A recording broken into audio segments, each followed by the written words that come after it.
Hello, me again. Well, again, first time, don't know. Now, in my ongoing series of showing Doctor Who magazines or Doctor Who related magazines, I'm going to, now, last video I said it was going to be Starburst, and it isn't. It's SFX. SFX Collection, to be exact.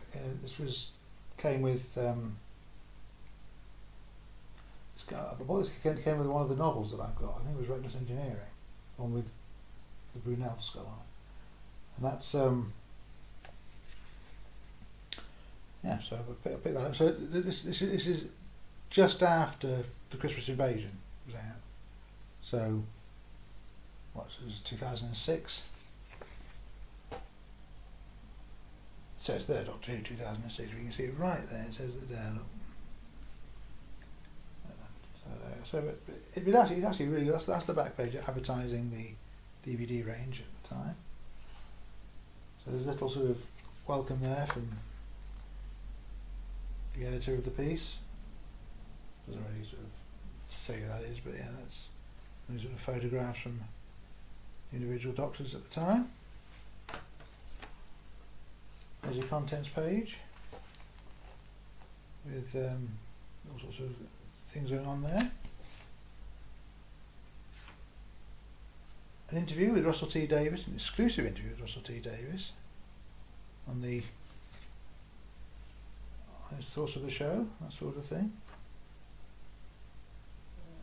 So yeah, some nice images there. That's Phil Collinson, the producer of the first 4 years Doctor Who. So all of Eccleston, the majority of Tennant. There's an illustration there by Paul Garner. So this is sort of talking about the upcoming school reunion, that sort of thing. So that's really rather good. Some nice on-set photos of the upcoming season as it was. So you can do what you... Moments that scared you the most, and of course there's the infamous Menoptera and the Zarbi. Now I think I like the word planet. I think I said this in a previous video, and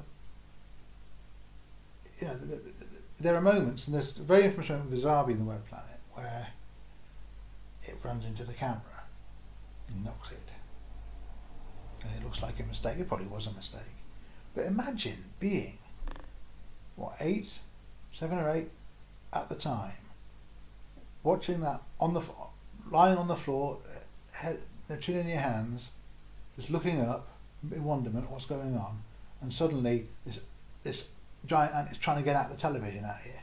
Blimey.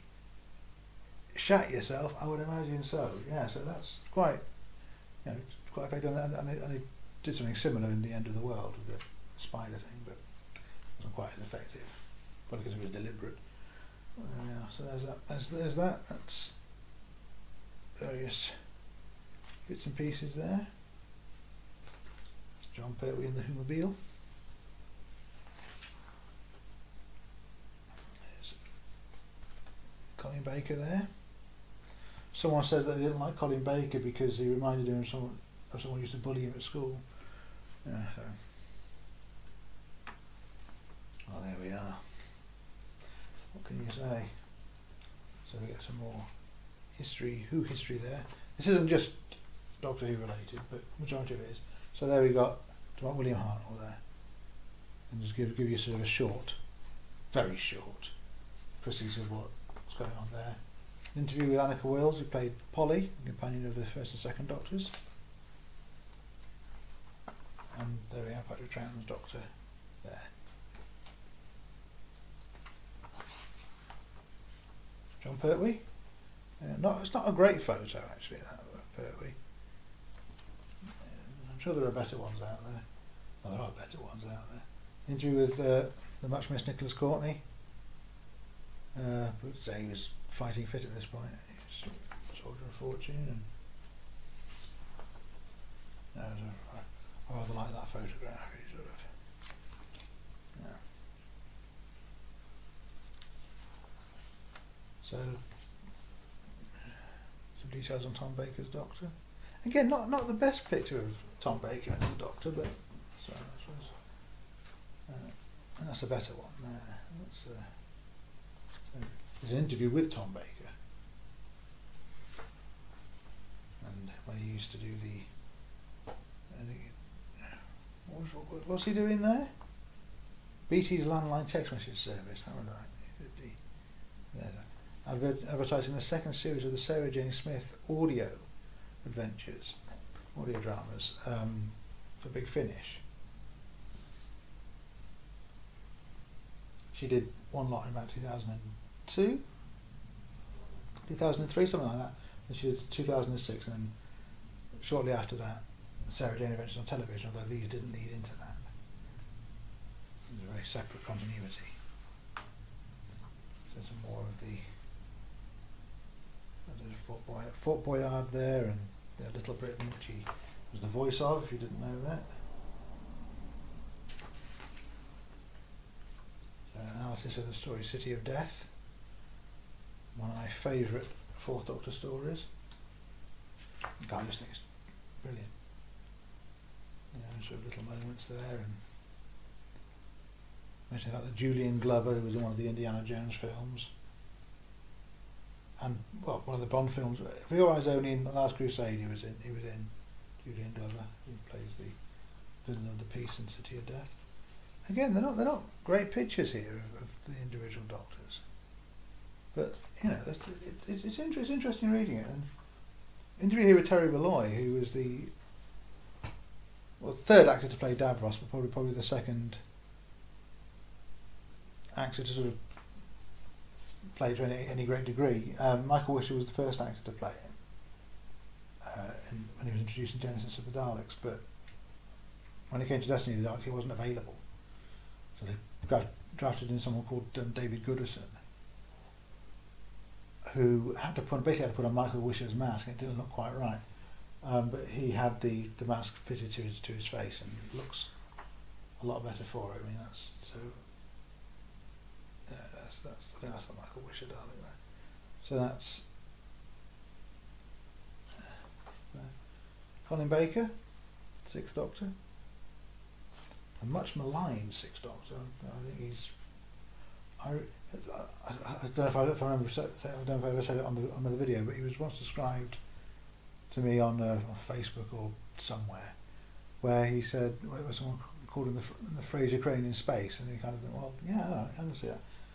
Kelsey Grammer could have played him easily if it was an American show. Sylvester McCoy with the rather infamous cliffhanger ending to one of the episodes of Dragonfire. Nobody knows why, but there we are. Now, Sophie Aldred played Ace. There are some nice sort of photos there that she did with her friend. Now, that image, or one very similar, was on the back cover of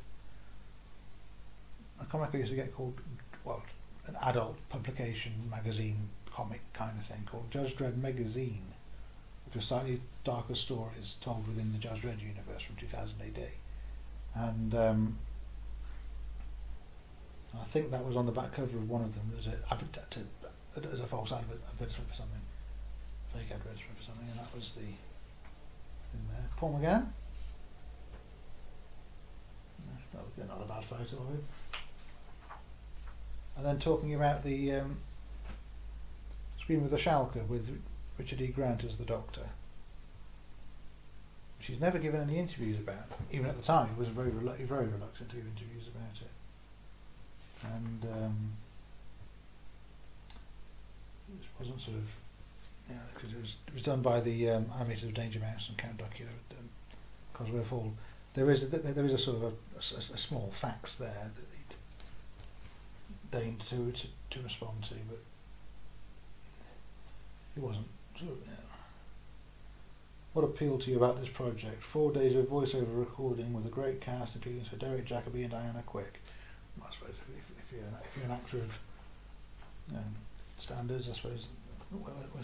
There is Christopher Eccleston, Doctor, and the Bruno Langley. Bruno Langley's recently.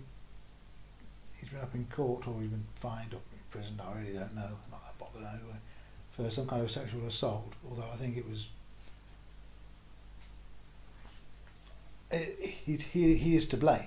I'm not saying he's blameless, but he was cajoled into it, I feel. From what I understand of it, he was cajoled into it to a point of the breaking point. So it wasn't not deliberately, but I think he did think he's contact. Everyone assumed he was gay because he played a gay character in Coronation Street. And I think he just got fed up with having to sort of say, I'm not gay. And he just decided to prove it rather, unfortunately. My understanding of it anyway. He could be a mass rapist. I've just completely misread the situation, but I don't think I have. Interviews there with Mark Gatiss and Stephen Moffat. Just brief ones, and an advert for Big Finish. That went a bit dark, didn't it? There we go. Rape on a programme really like this. There we go. So that's interviews with Edward Thomas. And to like the design of the programme, that sort of thing. Neil Gordon did the prosthetics. The Mox of Balhoun, which was what Russell T Davies kept going on about the Mox of Balhoun. And people were quite disappointed that it was just this little blue thing with the spat in your face and whatever, gift of bodily salivas. David Tennant there, again, not a great picture of him really, but and Billy Piper in the background. And then this is just sort of talking about the run up to there's Phil Collinson and Julie Gardner there. That's the executive producers along with Russell T Davies. And there's some imagery there. I quite like that one, that photo there. Eccleston looks on in horror as the washing up after a spaghetti. Eccleston looks on in horror at the washing up pile after a spaghetti-themed dinner party. I quite like that. It's sort of, because that's what it looks a little bit like that. An interview with Camille Kaduri. Yeah. I'm assuming I'm pronouncing her name correctly. I mean, Camille Kaduri? Kaduri? I don't know. There's sort of their version of the Time team from the Doctor Who magazine. So looking at the episodes that Russell T Davies advised Julie Gardner watch in order to understand the breadth of the show. And why it really needed to be before commissioning it, that sort of thing. A little thing on the Peter Cushing Dalek movies there, and they're a lot of fun. They are fun. They're not. They're not. Not the best of anything really, but they're fun and they do the job. I haven't seen them on the big screen, so I don't know how effective they are there, but I imagine fairly. Sort of advert there for some novels. Talking about the Daleks there. Stephen Baxter talking about the Daleks. We're going to write a novel, for Doctor Who novel, I think, Stephen Baxter. Sort of various bits of information there. There's a slightly thicker magazine, so it's going to take slightly longer than normal on this one. Invasion Earth. From Slitheen's to Zygons and Daleks and Sontarans and pardon me. Yes. It's all fascinating reading, and actually it's people talk about if you give them information about something on Doctor Who, and sometimes after they say, can you provide a link to this article, and you just want to say, well no, because it's not online. I've got the information from a magazine, from the horse's mouth, as it were, in terms of interviews with Russell T Davies or whoever. No, Russell T Davies said this in this magazine, but I can't link you to that because I haven't got a scanner or anything, so I can't scan it either. So you just have to take my word for it, I'm afraid. People don't like that. Yeah, monstrously bad. So just taking the mickey out of the worst of the monsters. And then another sort of back end is not so much of a Doctor Who, but it's interesting stuff. The Time Machine. You know, Stephen Baxter again sort of analysing the various adaptations of H.G. Wells's novel. And the Time Tunnel, if anyone remembers that, the American,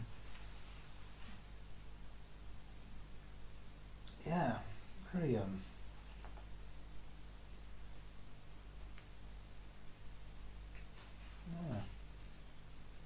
Lee Merriweather is that's Lee Merriweather there. Lee Merriweather also played. Now I'm going to get this wrong. She played Lily Munster. Lee Merriweather. She was either the Munsters or it's the Adams family. I can't remember which one it is. It's probably in here somewhere, but I'm not going to waste time looking it up. But unless I can just spot it. You know.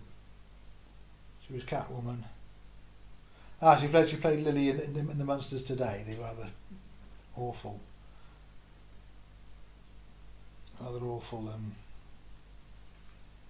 sequel to the Munsters. But she was a Catwoman as well in the films.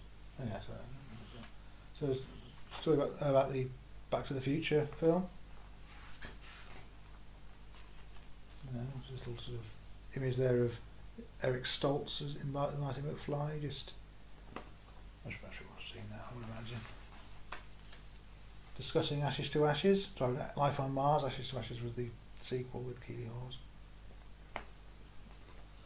This is before John Simmons was cast as the Master as well, so it's kind of a...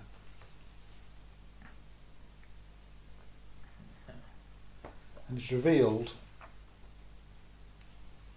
here somewhere. Is it here, or is it in the magazine? Where it's revealed that Matthew Graham, who devised Life on Mars, got the name Sam Tyler. He named Sam after his son, Sam. Where did he get the Tyler from? And it's just, again, his son Sam came up with Tyler and said, "Oh, okay, Sam Tyler, that works. I like that." Yeah. Where did you get that from? Rose Tyler off the telly. So that's kind of. You don't want people to think that was deliberately nicking the surname, but that was. It is very much inspired by that. So just sort of letters and things like that.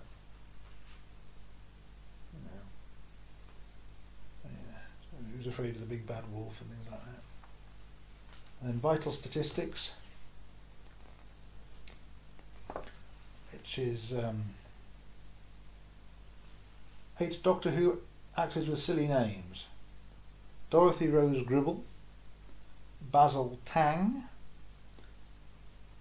Pepe Poupe, Dibs Mather, Olaf Pooley, Rollo Gamble, Lee John.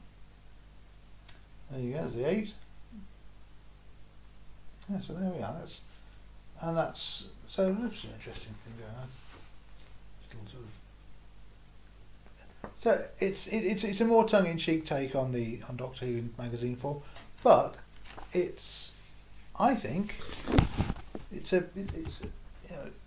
isn't one that I'm sort of planning on getting rid of. Well, I'm not planning on getting rid of anyone particularly, but this is I think that's quite a, because it isn't official. You can take sort of a more sideways look at things perhaps, and look at it that way. So yeah, so thanks for watching this video. It probably wouldn't interest you anyway. No, I mean, if you're interested in it, you'll have watched it and leave a comment. You know, but if you're just watching it because you're a mate of mine or something and it's not something you're particularly interested in, fair enough. Alright, so yeah, so I will see you soon. Enjoy the rest of your day. Ta-da!